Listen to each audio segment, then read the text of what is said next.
Hello, my name is Brant Hunt, and my channel is Discerning What Is True. I am Odyssey. I'm actually on Odyssey.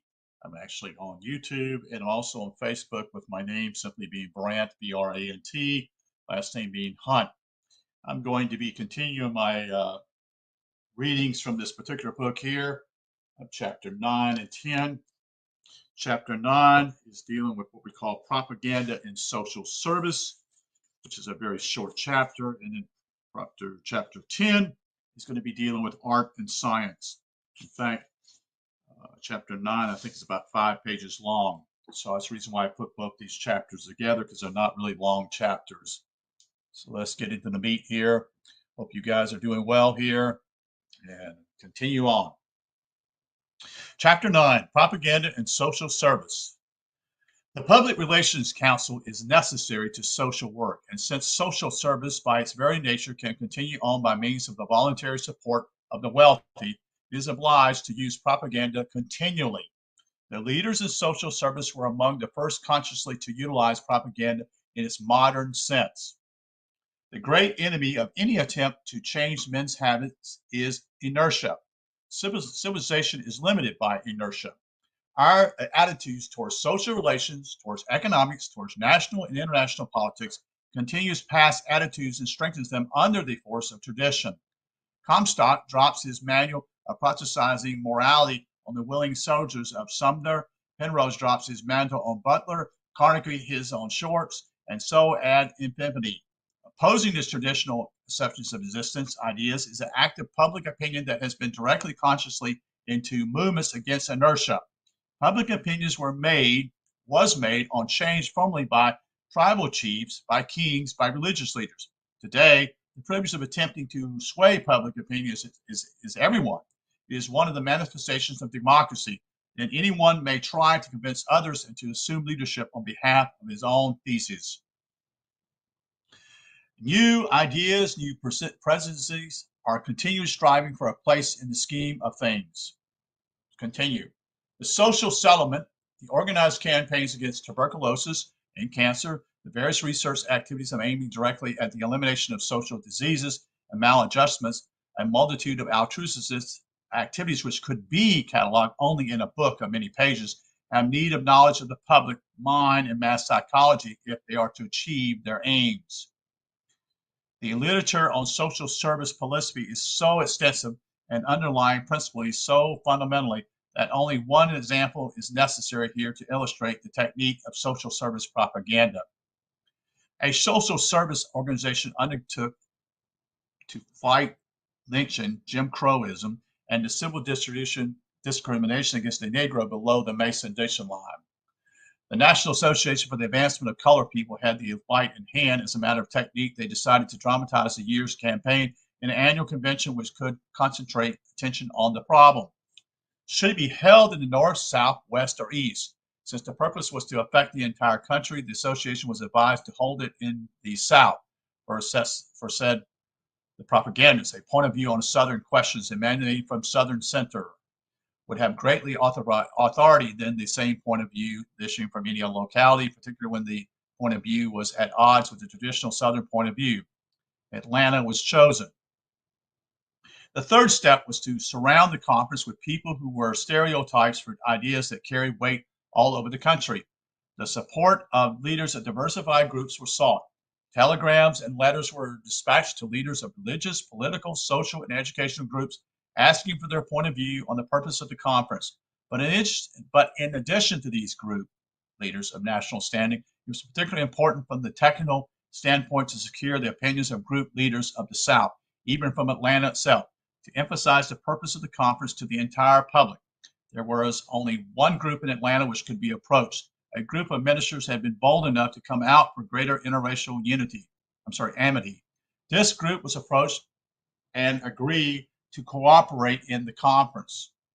The event ran off as scheduled. The program itself followed the general scheme. Negro and white men from the South on the same platform expressed the same point of view. A dramatic element was spotlighted here and there. A national leader from the Massachusetts agreed in principle and in practice with a Baptist preacher from the South. If the radio had been in effect, the whole country might have heard and been moved by the speeches and principles expressed. But the public read the words and the ideas in the press of the country, for the event had been created of such important component parts as to awaken interest throughout the country and to gain support for his ideas even in the South. The editorials in the Southern press reflecting the public opinion of their communities showed that the subject had become one of interest to the editors because of the participation by Southern leaders. They even nationally gave the association itself substantial weapons with which to appeal to an increasing wider circle. Further publicity was attained by mailing reports, letters, and other propaganda to select groups of the public. As for the practical results, the immediate one was a change in the minds of many Southern editors who realized that the question at issue was not only an emotional one, but also a discussable one, and the point of view was immediately reflected to their readers. Further results are hard to measure with a slide rule, though. The conference had its definite effects in building up the racial consciousness and solidity of the Negroes. The decline in lynching is very probably a result of this and other efforts of the association. Many churches had made advertising and organized propaganda part of their regular activities. They had developed church advertisement committees, which made use of the newspaper and the billboard as well as the pamphlet, and many denominations maintained their own periodicals.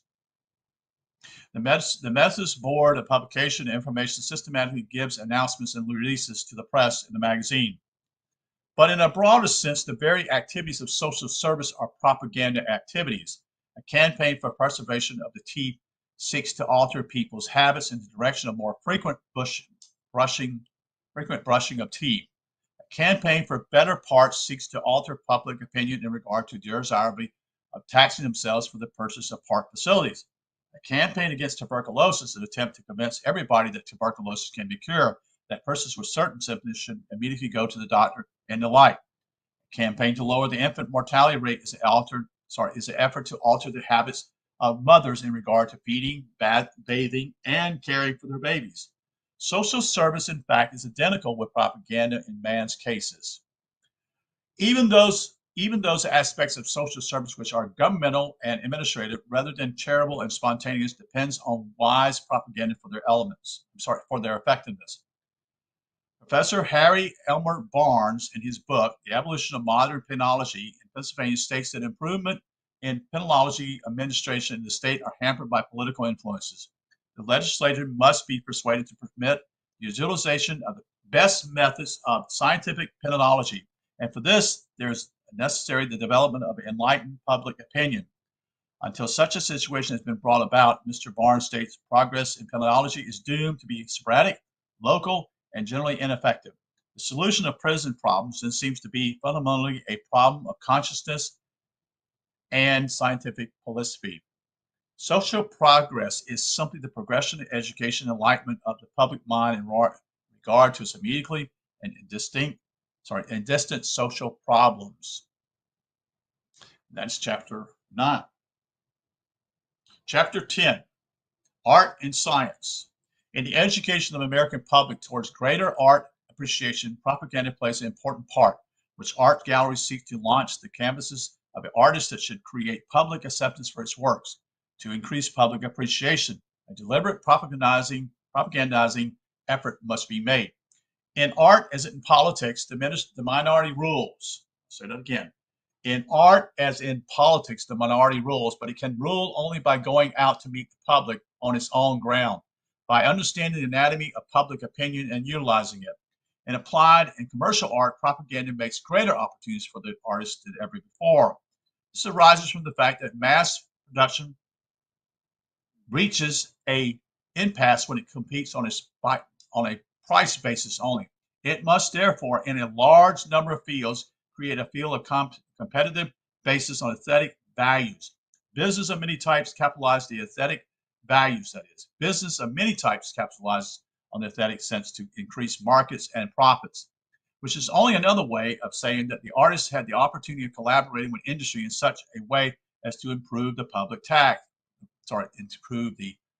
taste. Injecting beautiful instead of ugly motifs in the articles of common use, and furthermore, securing recognition and money for itself. or for himself, I should say. Propaganda can play a part in pointing out what is and what is not beautiful, and business can definitely help in this way to raise the level of American culture in the process. What we call propaganda will naturally make use of the authority of group leaders whose tastes and opinions are recognized. Public must be interested by means of associate values and dramatic incidents. New inspiration, which is to the artist, may be very technical and abstract kind of beauty, must be made vital to the public by associating with values which it recognizes and responds to. For instance, in the manufacture of American silk, markets are developed by going to Paris for inspiration. Paris can give American silk a stamp of authority which will aid in achieving definite positions in the United States. The following clipping from the New York Times of February 16, 1925, tells the story from an actual incident of this sort. This is over almost 100 years ago, folks. Copyright 1925, New York Times Company special cable to the New York Times. Paris, February 15th. For the first time in history, American art materials are to be exhibited in the Decorio Art section of the Louvre Museum. The exposition opened on May 26th with the Minister of Fine Arts, Paul Leon. Acting as a patron will include silk from Cheney Brothers, South Manchester, and New York. The design of which were based on the inspiration of Edgar Brand's famous French iron worker, the modern Bellini, who makes wonderful artworks from iron. M. Brandt designed and made the monumental iron doors of the Verdun War Memorial. He's been asked to assist and participate in this exhibition, which will show France the accomplishments of American industrial art.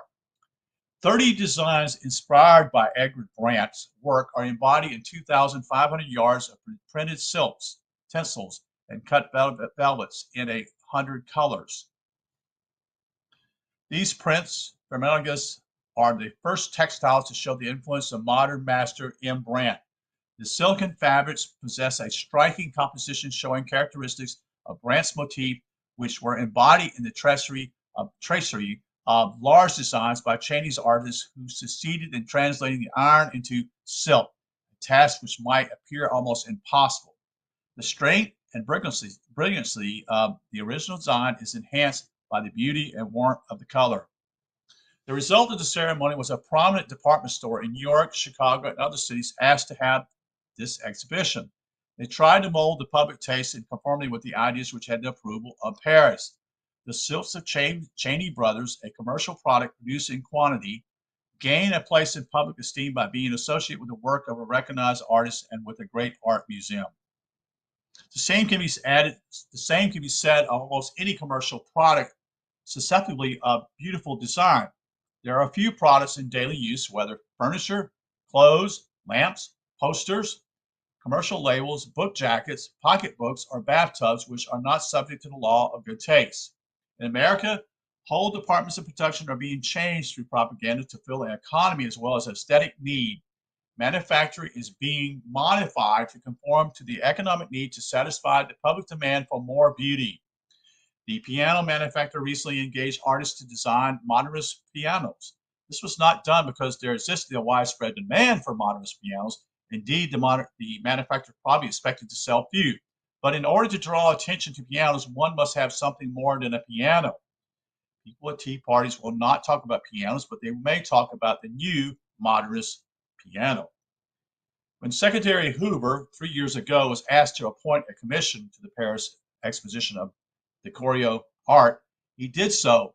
As a social commission, I assist in the organization of the group of important business leaders in the industrial art field who went to Paris as delegates to visit and report on the exposition. The propaganda carried on for the aims and purpose of the commission undoubtedly had a widespread effect on the attitudes of Americans towards art and industry. It was only a few years later that the modern art movement penetrated all fields of industry. Department stores took it up, such as R.H. Macy and Company held a art and trades exposition in which the Metropolitan Museum of Art collaborated as advisor. Lord and Taylor sponsored a modern art exposition with foreign exhibitors. These stores, coming closely in touch with the life of the people, performed a propagandizing function in bringing to the people the best in art as it related to these industries. The museum, at the same time, was alive to the importance of making contact with the public mind. by utilizing the department store to increase art appreciation. Of all arts institutions, the museum suffers more from the lack of effective propaganda. Most present-day museums have the reputation of being morgues or sanctuaries, whereas they should be leaders and teachers in the aesthetic life of the community. They have little vital relations to life, that is. The treasure of beauty in a museum needs to be interpreted to the public, and this requires a propagandist. The housewife in a Bronx apartment doubtless feels little interest in an ancient Greek space in the Metropolitan Museum. Yet, an artist working with pottery firm may adapt the design of the space to a set of china. And this china, priced low through quantity production, may find its way to that Bronx apartment, developing unconsciously through its fine line and colors the appreciation of beauty. Some American museums feel this responsibility. Metropolitan Museum of Art in New York rightly prides itself on its millions and a quarter of visitors in the year 1926, on its efforts to dramatize and make visual the civilizations which its various departments revealed, on its special lecture, its story hours, its loan collection of prints and photographies, photographs, and lantern slides. It facilitates offers to commercial firms in the field of applied arts. On the outside lecturers who are invited to lecture in its auditorium, and the lectures given by its staff to outside organizations, and on the free chamber concerts given in the museum under the direction of David Mannes, David Mannes, Mannes, which tends to dramatize the museum as home of beauty. Yet that is not the whole of the problem. It's not merely a question of making people come to the museum. It's also a question of making the museum and the beauty which it houses go to the people. The museum's accomplishments should not be evaluated merely in terms of the number of visitors. Its function is not merely to receive visitors, but to project itself, what it stands for in the community which it serves. The museum can stand in the community for a definite aesthetic standards which can, by the help of intelligent propaganda, permeates the daily lives of all its neighbors. Why should not a museum establish a museum council of art to establish standards in home decorations, in architecture, and in commercial production, or a research board or applied arts? Why should not the museum, instead of merely preserving the art and treasures which it possesses, quickens their reading in terms which the general public understands? A recent annual report of art museum in one of the large cities of the United States states, underlying characteristic of an art museum like ours must be an attitude of conservation, for after all, its first duty is to treasure the great achievements of men in the art and sciences. Is that true? Is not another important duty to interpret the models of beauty which it possesses? And the duty of the museum is to be active. It must study how best to make its message intelligible to the community which it serves. It must vitally assume aesthetic leadership. As in art, so in science, but pure and applied. Pure science was once guarded and fostered by learned societies and scientific associations. Now pure science finds support and encouragement also in industry. Many of the laboratories in which abstract research is being pursued are now connected with some large corporation, which is quite willing to devote hundreds of thousands of dollars to a scientific study for the sake of one golden invention or discovery which may emerge from it. Big business, of course, gains heavily when the invention emerges, but at this very moment it assumes the responsibility of placing the new invention at the service of the public. It assumes also the responsibility of interpreting its meaning to the public. The industrial interests can furnish to the schools, the colleges, and the postgraduate university courses to extract truth concerning the scientific progress of our age. They not only can do that, they are under obligation to do so. Propaganda as an instrument of commercial competition has opened opportunities to the inventor and given great stimulus to the research scientists. In the last 5 to 10 years, the success of some of the larger corporations have been so outstanding that the whole field of science has received a tremendous impetuousness. The AT&T, the American Telephone and Telegraph Company, the Western Electric Company, and the General Electric Company, and the Western Electric Company, and others have realized the importance of scientific research. They have also understood that their ideas must be made intelligible to the public to be fully successful. Television, broadcasting, loudspeakers are utilized as propaganda aids also. But propaganda assists in making new inventions. Propaganda, by repeatedly interpreting new scientific ideas and inventions to the public, has made the public more receptive. Propaganda is accustomed the public to change and progress. So that is the end of chapter 10 today. And just want to get to that particular area to share with you. That's chapter 9 and 10. And we're going to end this broadcast, and we're going to do the last chapter here. It's not quite too late here. It's about 11 to 15, so we'll try to get this last one in here. Be right back in a few minutes to get a water break, okay? Thank you for listening. Again, this is chapter 9 and 10 of the Propaganda book by Edward Bernays. And we are, on the behalf, I appreciate you being here. Again, my name is Brian Hunt. My channel is Discerning What is True. And I'd appreciate you giving me feedback. Maybe, again, like I said, some books that you might have some interest in me reading to you that you may not be able to afford or something of that nature. We can maybe look into that. I have those books here or online. Thank you for being here. You have a good evening.